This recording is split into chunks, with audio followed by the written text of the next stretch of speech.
Hello, my name is Nathaniel Moore, and I found a lost interview with Dr. Joe Dispenza. I don't normally share things like this on this channel, but I found it and I was like, oh, I think I should share it.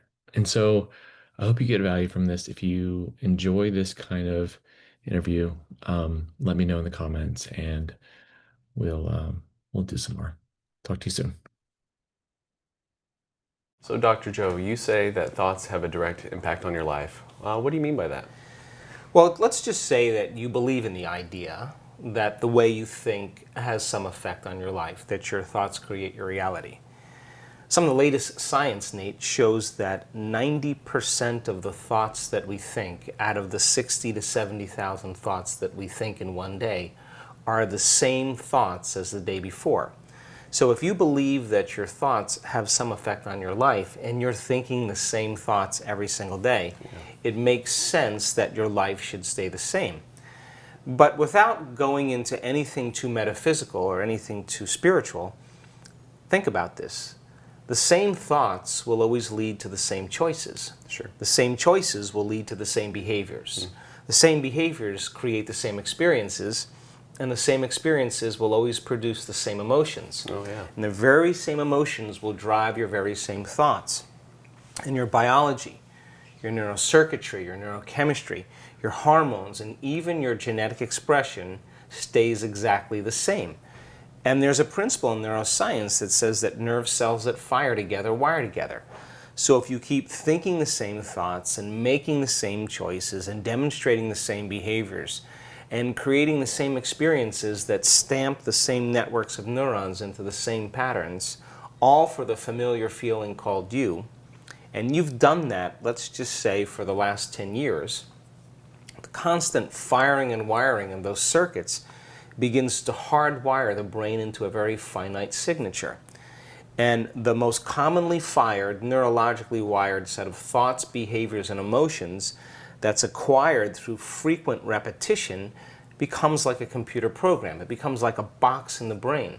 There's no literal box in the brain, but it is the circuitry that's become very finite. And so that becomes our identity or our personality by the time we're 35 years old. It becomes a set of memorized behaviors, emotional reactions, beliefs, perceptions, attitudes, unconscious behaviors that function just like a computer program.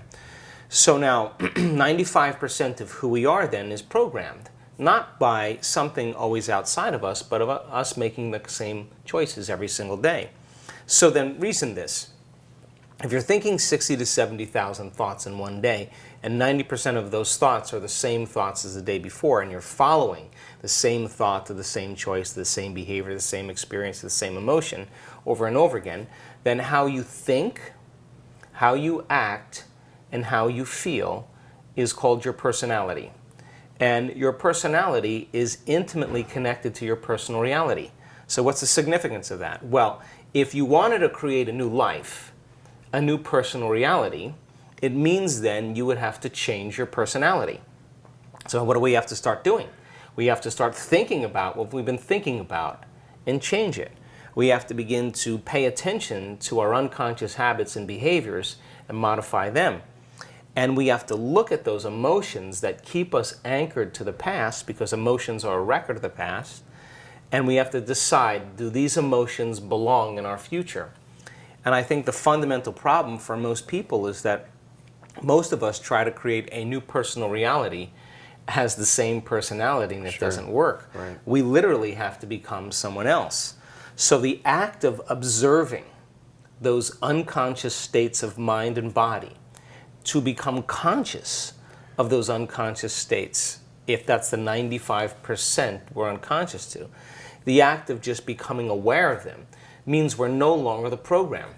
It means we're the consciousness observing the program, and we begin to objectify our subjective self. We're disengaging from the biological program, and that's the first step we need to take in order to change. And so, a lot of the times I'll be going through my day and I might end up in what I know is a program, but I don't realize it until I get to the other side. How do you get to the place where you can observe it before it comes? Because that seems to be a major challenge for myself and other people that I talk to.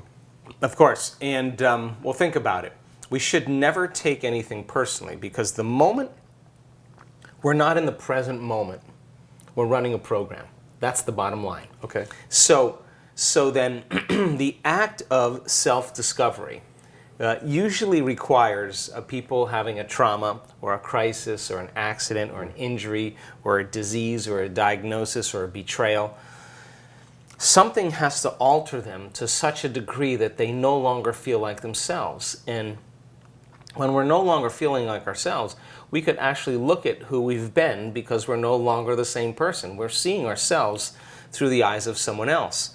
So once we start becoming familiar with the thoughts we're thinking, thoughts like, I can't, it's too hard, I'll never change, my life is terrible, no one loves me, whatever the thought is, Sure. those thoughts are, for most people, the 95% that's slipping by their conscious mind.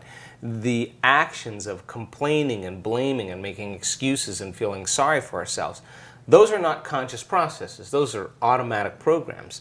And then our emotional reactions, our unconscious emotional reactions to traffic, to coworkers, to news, to finances, those things in our environment literally change our emotional states. And if emotions are a record of the past, then most people start returning back to their past and they go unconscious again. Yeah. So then my message is, why wait for that? Why wait for that crisis? And so the process of self-discovery, the act of knowing thyself, the act of being defined by a vision of the future instead of the memories of the past, requires you then to say, okay, this is what I'd like my future to be like. And if I'm going to arrive at this end, then I am going to have to start to embrace those emotions of that future before it's made manifest. What new things do I have to do, and what new choices do I have to make that lead me to a new experience, and can I get my behaviors to match my intentions? And what thoughts do I have to keep in my mind? So the process of unlearning and relearning, the process of becoming so familiar with your unconscious states that you won't go unconscious again, and then becoming so familiar with a new state of mind and body that it becomes a new habit, is the process of change. So I would say then that when a person starts by trial and error making those unconscious mistakes, that's part of it. Okay. We can't not get away from that. Okay. The key is, most people say, I failed, it's over, and in actuality all it is that you went unconscious.